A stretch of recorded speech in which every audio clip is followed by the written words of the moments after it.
नमस्कार, मैं हूं आशुतोष और आप देख रहे हैं सत्यहिंदी.com। सत्यहिंदी.com के खास कार्यक्रम आशुतोष की बात में आप सब लोगों का स्वागत है। पूरे देश को इस बात का इंतजार था कि देश की वित्त मंत्री जब आज आएंगी तो आने के बाद वो किन किन चीजों के बारे में बातचीत करेंगी जो देश के प्रधानमंत्री नरेंद्र मोदी ने कल यानी 12 तारीख की रात को कहा था कि 20 लाख करोड़ का इकोनॉमिक पैकेज उन्होंने देने का ऐलान किया है। तो सरकार की तरफ से आज जो पहले दिन जो घोषणा हुई वो एमएसएमई यानी जो मध्यम कुटीर और लघु उद्योग है उनके बारे में कैसे किया जाए, उनके अंदर कोई प्रॉब्लम है तो उसको कैसे ठीक किया जाए, उनकी कैसे मदद की जाए, इन तमाम चीजों के बारे में बातचीत हुई है। इन तमाम चीजों बात करने के लिए हमारे साथ विशेष मेहमान है, लेकिन सबसे पहले मैं अपने दर्शकों से कह दूं कि सत्यहिंदी.com को लगातार आपका प्यार मिल रहा है। इस मौके पर भी सच कहने की हमारी हिम्मत बनी रहे, इसके लिए जरूरी है कि आप हमारे साथ जुड़ते जाएं, हमारी मदद करते जाएं, हमारी सहायता करें।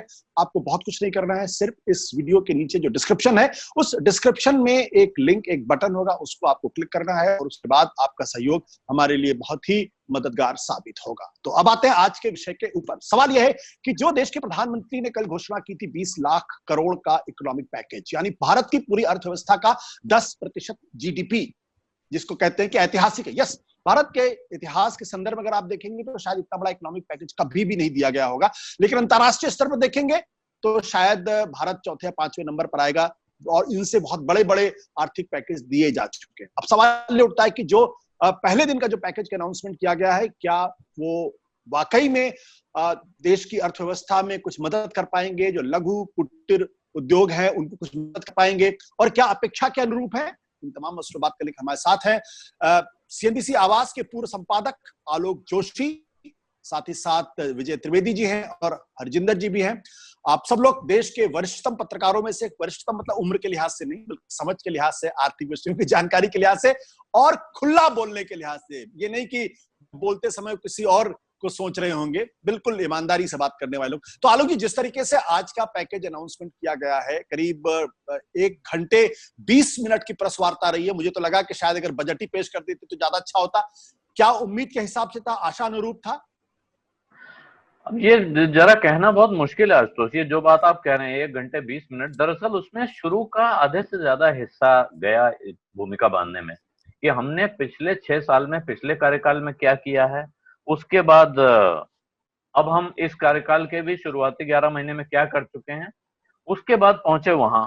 और 1 घंटा 20 मिनट इसलिए भी लगा कि हर बात 2 बार हो रही थी। ये नई परंपरा शुरू हुई है, शायद अनुराग ठाकुर को काम देने के लिए कि भाई इनके पास कुछ काम रहे तो ये इधर उधर न जाएं, इसलिए ये काम सौंपा गया है, या उनके परफॉर्मेंस से प्रसन्न होकर उनको दायित्व सौंपा गया है कि हर बात जो निर्मला जी करती हैं उसके बाद वो उसका हिंदी अनुवाद करते हैं। लेकिन ये बात सही है कि जो ऐलान किए गए हैं कई टुकड़ों में है, उसमें 15 ऐलान टोटल उन्होंने कहा है। इससे साफ साफ राहत तो दिख रही है अलग अलग सेक्टर्स को, जिनको जहां कहा जा रहा है आप देखिए तो वहां राहत दिखेगी। अभी उन उद्योगों के संगठनों से, उनके प्रतिनिधियों से बात करेंगे तो हमें बारीकी से पता चलेगा कि एग्जैक्टली कितना फायदा होने जा रहा है। लेकिन इसमें ज्यादातर हिस्सा ऐसा है, कुछ पैसा जरूर सरकार कहीं लगा रही है, लेकिन ज्यादातर चीजें ये अकाउंटिंग मैनेजमेंट के हिस्से ज्यादा दिख रहे हैं इसमें, कि कुछ पैसा यहां से वहां जाएगा, कुछ वहां से वहां जाएगा। आज इसका पैसा नहीं डूबेगा तो कल सरकार का पैसा डूबेगा। अगर आप जैसे स्ट्रेस्ड एसेट्स की बात कर रहे हैं, कंपनी मुसीबत में है, उसको राहत दी जा रही है, मदद दी जा रही है, अच्छी बात है। 6 महीने तक सरकार पीएफ का पैसा भरेगी। ये वाले जो छोटे छोटे कदम है तो अच्छे लग रहे हैं। लेकिन मेरा पीएफ का पैसा 12% की बजाय कट के 10% कर दिया जाएगा, ये आज बहुत सारे लोगों को खुशी दे सकता है कि कुछ पैसा फालतू मिल गया खर्चा करने के लिए। लेकिन ये आप किसी के भविष्य पर डाका डालकर उसको आज खर्चा करने के लिए पैसा दे रहे हैं, ये सोचने की जरूरत है। इसी तरह रियल स्टेट में तमाम जो छूट दी जा रही है वो आज हो सकता है प्रोजेक्ट के लिहाज से किसी बिल्डर को लग रहा है कि वो फंसा हुआ है, उसको छूट दे दी, 6 महीने तक तारीखें बढ़ गई।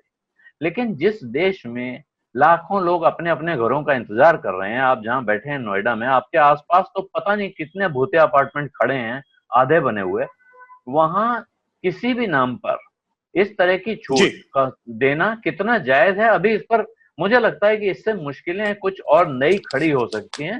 हालांकि ये जानबूझकर बदनीयती से किए गए फैसले नहीं है, लेकिन इनसे अगर कोई गड़बड़ी पैदा होगी वो फिर कैसे मैनेज होगी, ये सवाल खड़ा हो रहा है।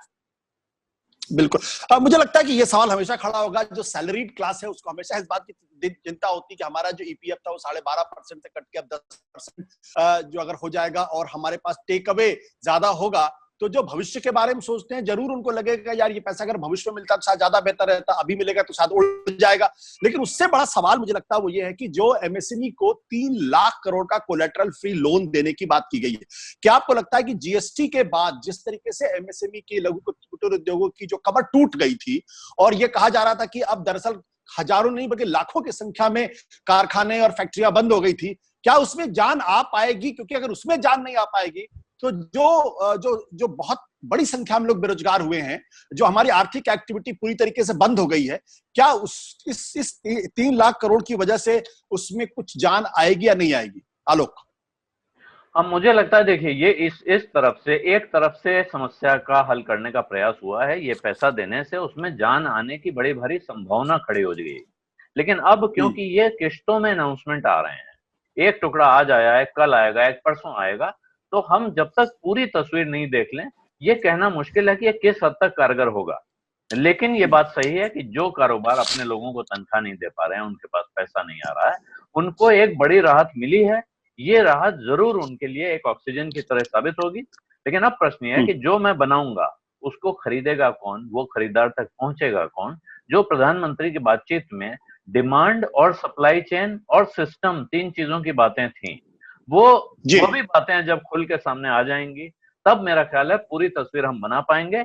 ये हिस्सा यहां तक बिल्कुल सही है कि एक बुरी तरह मार खाया हुआ व्यक्ति पड़ा है, आपने उसको एक लाठी पकड़ा दी, खड़ा कर दिया, ये सहारा दे दिया कि हाँ यहां से आप आगे चल सकते हैं। लेकिन आगे रास्ते में जो गड्ढे हैं, क्या उनको भर रहे हैं या उसको गाड़ी पे बैठाने का इंतजाम कर रहे हैं, ये देखना अभी बाकी है। बिल्कुल। हरजिंदर जी, आपको क्या लगता है? आलोक जी अभी भी थोड़ा सा स्केप्टिकल हैं, थोड़ा सा संशयवादी है और उनको लगता है कि जब पूरी डिटेलिंग हमारे पास आ जाए, क्योंकि अक्सर क्या होता है कि बजट में बड़ी बड़ी बातें कह दी जाती हैं लेकिन जब पेपर्स आते हैं उसमें जो माइन्यूट डिटेल्स जब जाते हैं तो पता चलता है वहां तो कुछ और ही हो गया, तो जो कहा गया था दरअसल वो हुआ नहीं। लेकिन मेरा बुनियादी सवाल इसी बात को लेकर यह है कि पहले डिमोनेटाइजेशन और उसके बाद जीएसटी, तो जो जिस सेक्टर की सबसे ज्यादा कमर टूटी, आप क्या आलोक जी की राय से सहमत है या आपको लगता है कि ये जो है ये पर्याप्त नहीं है या पर्याप्त है और बेहतर करेगा? मुझे अभी इसकी जितनी डिटेल आई है उसमें बहुत सारे शक हैं। ये है कि ये सिर्फ आर्थिक पैकेज नहीं है, ये इसके साथ इन्होंने रिफॉर्म पैकेज भी है। जैसे इन्होंने डेफिनेशन चेंज कर दी है सबकी, सबको एक खुली छूट दे दी है। दूसरा ये कि जैसे इन्होंने ग्लोबल टेंडर 2000 करोड़ से ऊपर के, 200 करोड़ से ऊपर के जो वो हैं उसमें ग्लोबल टेंडर नहीं हो सकेंगे, तो ये सब रिफॉर्म भी है साथ। इसका फायदा निश्चित रूप से कुछ इंडस्ट्रीज को मिलेगा, उस इंडस्ट्रीज को मिलेगा जो थोड़ा आकार बड़ा होने की वजह से अब उस परिभाषा में नहीं आती, ये सारी चीजें हैं। लेकिन जो आलोक कह रहे हैं, मैं उससे, जैसे मैं एक उदाहरण दूं कि नोएडा में अगर आप जाएं सेक्टर 63 में, 62 में बहुत सारी मीडियम इंडस्ट्रीज हैं, वो सारी एक्सपोर्ट बेस्ड इंडस्ट्रीज हैं। उनको ऑर्डर मिलेंगे कि नहीं मिलेंगे, वो निर्यात कर पाने की स्थिति में होंगे कि नहीं होंगे, उनके पास उनके खरीदार होंगे, ये बहुत सारे इफ एंड बट्स लगे हुए हैं। एक लेवल पे तो ये है। दूसरे लेवल पे ये है कि जो आर्थिक मदद है उसका इस्तेमाल किस लिए होगा, वो प्रोडक्शन बढ़ाने के लिए करेंगे या अपना जो पुराना घाटा है या जो अपना पुराने कर्ज हैं उसको निपटाने के लिए करेंगे। तो ये बहुत सारी समस्याएं हैं जो अभी क्लियर नहीं होंगी, आगे जाके क्लियर होंगी, और इस पर भी डिपेंड करेगा कि बाजार किस हद तक खुलता है और किस हद तक उनके माल की डिमांड जनरेट होती है। बिल्कुल। हरजिंदर ने जो बात कही है कि भाई ये थोड़ा रिफॉर्म भी इसमें दिखाई पड़ रहा है। जैसे उन्होंने कहा कि एमएसएमई की परिभाषा चेंज की गई है।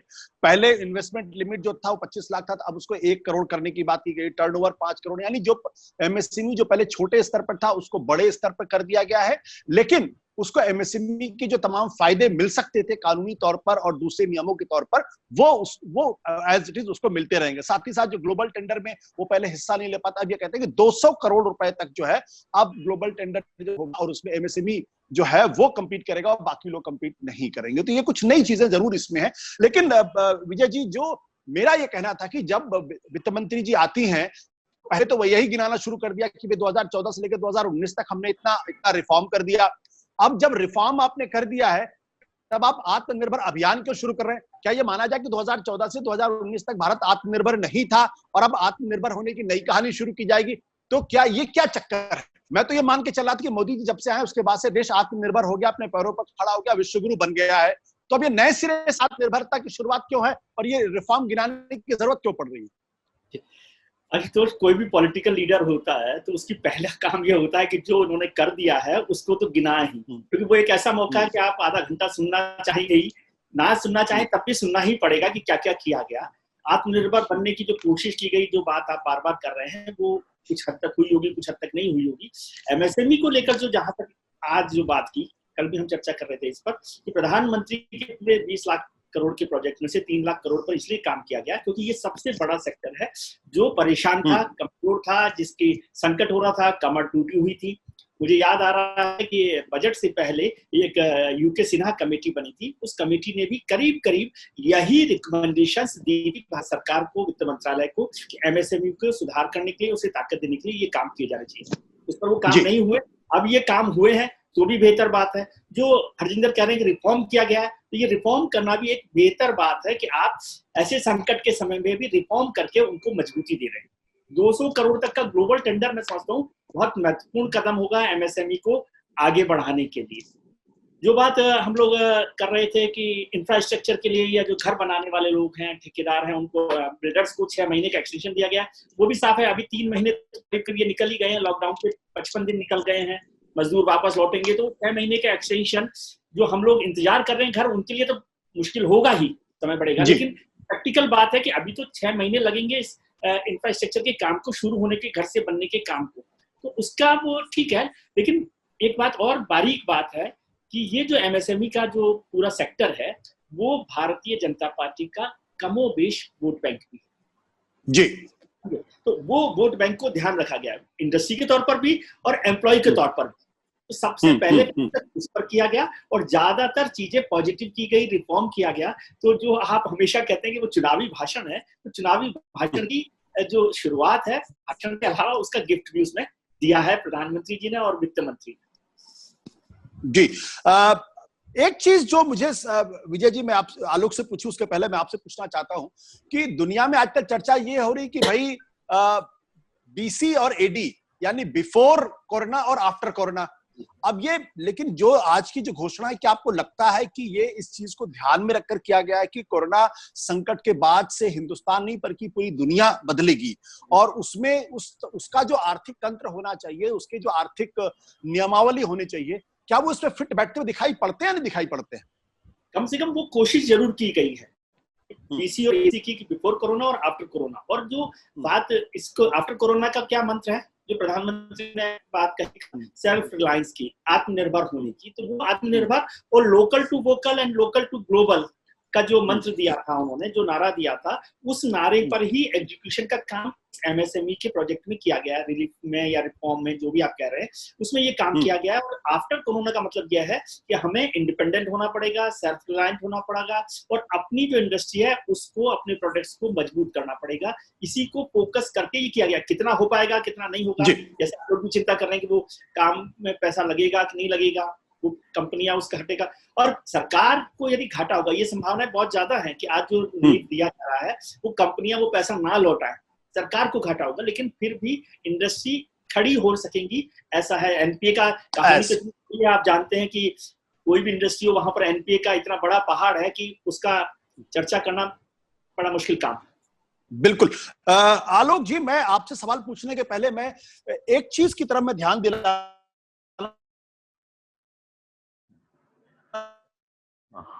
की आवाज नहीं आ रही है। वोकल, ग्लोकल, ग्लोबल, इन तमाम ये सवाल आपको दोबारा पूछना पड़ेगा, ये आवाज आई नहीं चल रही। मेरा सवाल ये है कि आज जो वित्त मंत्री ने अपनी प्रेस कॉन्फ्रेंस की है, इस प्रेस कॉन्फ्रेंस में बहुत सारी चीजें कहते कहते उन्होंने कहा कि भाई ये आइसोलेशनिस्ट नहीं होगा इंडिया।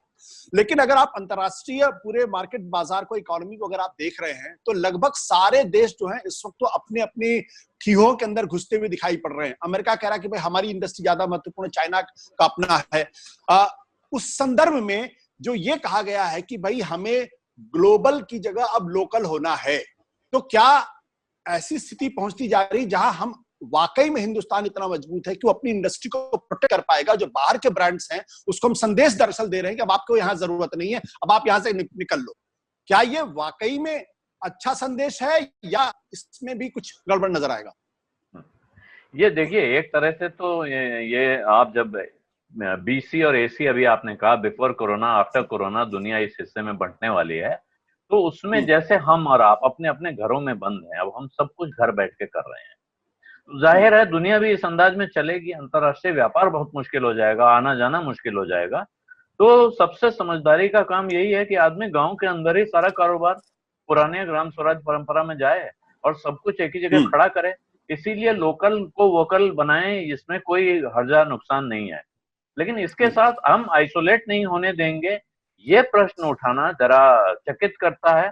और ये जो टेंडर की बात हो रही है कि हम ग्लोबल टेंडर नहीं निकालेंगे 200 करोड़ रुपए तक के प्रोजेक्ट्स में, ये आज हमें अच्छा लग सकता है। जैसा विजय जी ने कहा, उस समय मैंने हाथ भी उठाया था कि ये भारतीय जनता पार्टी का वोटर वर्ग है। मेरा ख्याल है कि यह भारतीय जनता पार्टी का वोटर वर्ग था, एक वक्त था जब बीजेपी या इसकी पूर्ववर्ती जनसंघ ब्राह्मण बनिया पार्टी कहलाती थी। लेकिन अब सबका साथ सबका विकास जिस अंदाज में देश में इनका बेस बढ़ गया है, उसमें ये मुझे थोड़ा मुश्किल लगता है। लेकिन इसके साथ समस्याएं खड़ी होती बहुत सारी दिख रही हैं। आप मुझे डेविल्स एडवोकेट कह सकते हैं, आप कह सकते हैं कि इतनी अच्छी बात में भी तुम मिनमेट निकाल रहे हो, लेकिन ये जो बिना रेहन के कर्ज दिया जाएगा 3 लाख करोड़ रुपया, कोलेटरल फ्री लोन, इसमें कोई कायदा कानून नहीं होना है, आप एप्लीकेशन दीजिए, लोन ले जाइए। दूसरा जो है 45 लाख यूनिट्स को लाभ होगा, इसमें कहा जा रहा है। दूसरा है जो कोलेटरल फ्री ऑटोमेटिक लोन, इसके बाद स्ट्रेस्ड एमएसएमईज के लिए एक सबऑर्डिनेट डेट प्रोविजन किया जा रहा है, जो स्कीम लाई जा रही है, जिसमें एनपीए जो एनपीए हैं उनको भी कर्ज मिल जाएगा, और जो स्ट्रेस्ड एमएसएमई हैं यानी जो कर्ज में दबे हुए हैं उनको भी नया कर्ज मिल जाएगा। नियत मैंने पहले भी कहा बहुत अच्छी बात है। आप हो सकता है आदमी मजबूरी में फंस गया है तो उसको सहारा दिए जाने की जरूरत है, लेकिन कहीं ये फिर सब कुछ मिलाकर हम वापस एक उस परिस्थिति में न खड़े हो जाएं कि फलाना लेकर भाग गया, फलाना डूब गया, पता नहीं कहां गया। और जो कांग्रेस पार्टी के जमाने में वर्षों होता रहा है, ये इलाके के नेता ने जिसको चाहा लोन दिला दिया, और इस वक्त क्योंकि भारत सरकार ने छूट दे रखी है, हरी झंडी है, जैसे चाहो दो, तो चिंता किस बात की है। बिल्कुल हरजिंदर जी, मुझे पता नहीं क्यों ऐसा लगता है कि ये जिस क्लैरिटी की जरूरत इस वक्त भारत को होनी चाहिए अर्थव्यवस्था को आगे ले जाने की, उस क्लैरिटी का अभाव नजर आता है। और मुझे ऐसा लगता है कि जब हम लोकल की बात करने लगते हैं और उसके अगले ही दिन हमें सुनने में आता है कि जो हमारी पैरामिलिट्री की कैंटीन है वहां सिर्फ देशी उत्पाद ही रहेंगे, तो इसका मतलब बिल्कुल स्पष्ट है कि हम विदेशी ब्रांड्स को, विदेशी कंपनियों को, मल्टीनेशनल कंपनियों को हम संदेश दे रहे हैं कि भैया अब आपकी जरूरत ही नहीं, क्योंकि जब उनके उत्पाद यहाँ बिकेंगे ही नहीं या उनके उत्पादों को प्रेफरेंस ही नहीं दिया जाएगा तो फिर फॉरेन इन्वेस्टमेंट यहाँ आएगा क्यों और फॉरेन की कंपनियां पैसा क्यों लगाएंगी? ये फिर उसी तरीके से जो प्री 1991 सिचुएशन की तरफ क्या जाती हुई लग रही है या मेरी खाम ख्याली है ये?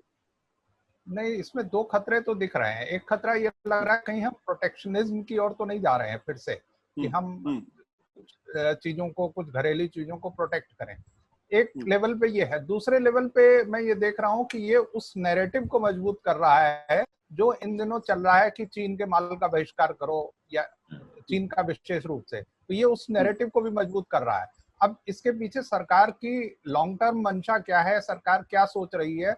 अब जैसे वोकल फॉर लोकल, ये जो नारा है, ये अभी तक की जो फिलॉसफी है ये उसके बिल्कुल उल्टा है। अभी तक की फिलॉसफी ये है कि लोकल को ग्लोबल बनना होगा अपनी क्वालिटी में, अपनी पैकेजिंग में, और अब ये नहीं है। अब तो उसको वोकल बना के उसको जो है मजबूत बनाना है। ये एक नई तरह की फिलॉसफी आ गई है, तो ये कई तरह की चिंताएं भी पैदा करती है। बिल्कुल, आपने जो कहा, एक छोटा सा एक लाइन में आशु बीच में जोड़ना चाहता हूँ कि ये चीन वाली जो बात है बहुत महत्वपूर्ण है। एक तरफ हम ये दावा कर रहे हैं, ये अरमान हमारे हैं कि चीन खाली होगा, चीन की जगह खाली होगी और हम चीन की जगह पर अंतर्राष्ट्रीय व्यापार में कब्जा करेंगे। दूसरी तरफ हम उसको लेकर क्लैरिटी नहीं ला रहे हैं। इसके लिए तो बहुत साफ क्लीन दिमाग की और उतनी ही साफ इबारत लिखे जाने की जरूरत होगी, जो हमें अभी तो नहीं दिख रहा है। नहीं दिखती। विजय जी, ये सवाल तो मैंने बहुत देर से आपके लिए बचा के रखा हुआ है। मैं हरजिंदर जी से पूछते पूछते रह गया, लेकिन मैंने कहा नहीं, ये तो विजय जी से ही पूछूंगा। सवाल मेरा ये कि पिछले दिनों आपने देखा कि भारतीय जनता आरएसएस के दो संगठन, एक तो भारतीय मजदूर संघ, जिसने साफ तौर पर कहा कि जिस तरीके से आप ये कर रहे हैं लेबर रिफॉर्म के साथ साथ, तो वो एक तरीके का, वो अपने आप में एक तरीके का जो है, वो एक तरीके का हम ये कह सकते हैं कि एक वो धमकी भी सरकार को है। दूसरी तरफ स्वदेशी जागरण मंच ने भी अपने लेवल पे आरोपों को लेकर धमकी दी है। तो क्या ये आरएसएस फिर से महत्वपूर्ण होता जा रहा है और कहीं कोई दरार दिख रही है, या आर्थिक स्तर पर, विजन के स्तर पर कहीं कोई कंफ्यूजन नजर आ रही जो सरकार को नुकसानदेह साबित हो सकती है? देखिए, दो बातें हैं। आरएसएस मजबूत फिर से होता जा रहा है, नहीं हो रहा है दरार, ये हम ही लोग देखते हैं। आरएसएस की जितनी मजबूती भारतीय जनता पार्टी के साथ है, वो उनके बिना नहीं चल सकते। इसमें बीजेपी को और आरएसएस को दोनों को कंफ्यूजन नहीं है, हम लोगों के अलावा। पहली, प्रधानमंत्री जी भी, वित्त मंत्री जी भी, सरकार में जो बैठे लोग हैं वो सब बात को समझते हैं, बार बार इस पर चर्चा होती है। स्वदेशी जागरण मंच और जो दूसरे संगठन है, उनकी नाराजगी का हर्ष आपने 2004 में देखा था कि जब वाजपेयी को जाना पड़ा था और संघ ने कहा था कि वाजपेयी सरकार जाए तो जाए। लेकिन इस संचालक मोहन भागवत जी और प्रधानमंत्री नरेंद्र मोदी के बीच बहुत अच्छा रैपो है, लेकिन अपनी बात कहने में संघ कभी नहीं चूकता, पहली बात। तो इसलिए दरार नहीं है, लेकिन वो अपनी बात कहते ही हैं, किसी भी स्तर पर कहें, सामने कह देते हैं, कई बार पीछे से कहते हैं। जब सामने नहीं कहते तब भी वो पीछे से अपनी बात वहां तक पहुंचाते हैं। विजय जी, क्या आर्थिक नीतियों पर असर पड़ेगा क्या सरकार की? जो भी लोग सरकार के साथ हैं उनकी बात को सरकार सुनेगी ही। सरकार तो आपकी बात भी सुनती है, आलोक जी की बात सुनती है, संघ की बात क्यों नहीं सुनेगी? तो इसमें कोई बात ही नहीं है। आर्थिक नीति नहीं, कोई भी नीति हो, उस पर उनका असर दिखाई देगा ही। दूसरी बात मैं कह रहा हूं कि जो बार बार हम बात कर रहे हैं कि ये क्लैरिटी नहीं है, तो एक बात समझनी चाहिए कि जब भी कोई आदमी घर में भी बीमार होता है तो पहले हम उसका ध्यान रखते हैं। बीमार आदमी को खड़ा करना हमारी प्रायोरिटी होती है। तो एमएसएमईज को या हमारी इंडस्ट्री को खड़ा करना हमारी प्रायोरिटी। इसका मतलब मैं नहीं समझ रहा कि अब विदेशी ब्रांड्स और विदेशी कंपनियां बिल्कुल बंद हो जाएंगी, लेकिन आज उसे मजबूती देने की जरूरत है। तो एमएसएमई पे काम किया जा रहा है। लोकल के लिए वोकल होने की बात, लोकल को ग्लोबल बनाने की बात, ये उस इंडस्ट्री को अपने को ताकत देने की बात है। इसमें कोई कंफ्यूजन नहीं होना चाहिए कि अब भारत केवल जो है 1940 और 50 के ग्राम स्वराज का, जैसा आलोक जी कह रहे हैं, वही होगा, ऐसा नहीं होने वाला। लेकिन इसे खड़ा करने के लिए ये कदम उठाना जरूरी है, ऐसा सरकार समझती है। ऐसा सरकार समझती है। वैसे तो हम सब लोग तो विद्वान लोग हैं और अपने आप को विद्वान समझते भी हैं, लेकिन अक्सर विद्वान लोग गलत भी हो जाते हैं, क्योंकि जो जमीन की राजनीति करता है उसको जमीन की पकड़ ज्यादा होती है। तो जाहिर सी बात है, हमें बेनिफिट ऑफ डाउट सरकार को देना पड़ेगा। सबसे बड़ी बात यह कि संकट के समय में अगर सरकार 20 लाख करोड़ के पैकेज के बारे में बात करती है और उसको वो लोगों तक पहुंचाने की कोशिश करती है और अर्थव्यवस्था को बेहतर करने की कोशिश करती है और कोविड और लॉकडाउन और कोरोना से लड़ने का प्रयास करती है, तो मुझे लगता है कि थोड़ा सा वक्त सरकार को जरूर दिया जाना चाहिए। हो सकता है कि बहुत सारी ऐसी चीजें हो जो हमें अभी खटक रही हो, लेकिन बाद में वो कुछ और उसमें नजर आए। तो फिलहाल इसी मोड़ पर हम आज की इस बातचीत को खत्म करेंगे, लेकिन बहुत बहुत शुक्रिया आलोक जोशी का भी और विजय त्रिवेदी और हरजिंदर जी का। सत्यहिंदी.com को लगातार देखते रहिए, लगातार पढ़ते रहिए। हमारे YouTube पर भी हमको फॉलो करते रहिए और Facebook पर भी, और दूसरे और जगहों पर भी मौका मिले तो छोड़िएगा मत। और साथ ही साथ जो हमारा वीडियो के नीचे जो डिस्क्रिप्शन है उसमें जो लिंक है उसको भी क्लिक करके हमारी मदद करिए। नमस्कार, धन्यवाद, शुक्रिया। सत्य हिंदी के और वीडियोस को देखने के लिए हमारे YouTube चैनल को सब्सक्राइब करें और सीधे नोटिफिकेशन पाने के लिए बेल आइकन दबाएं।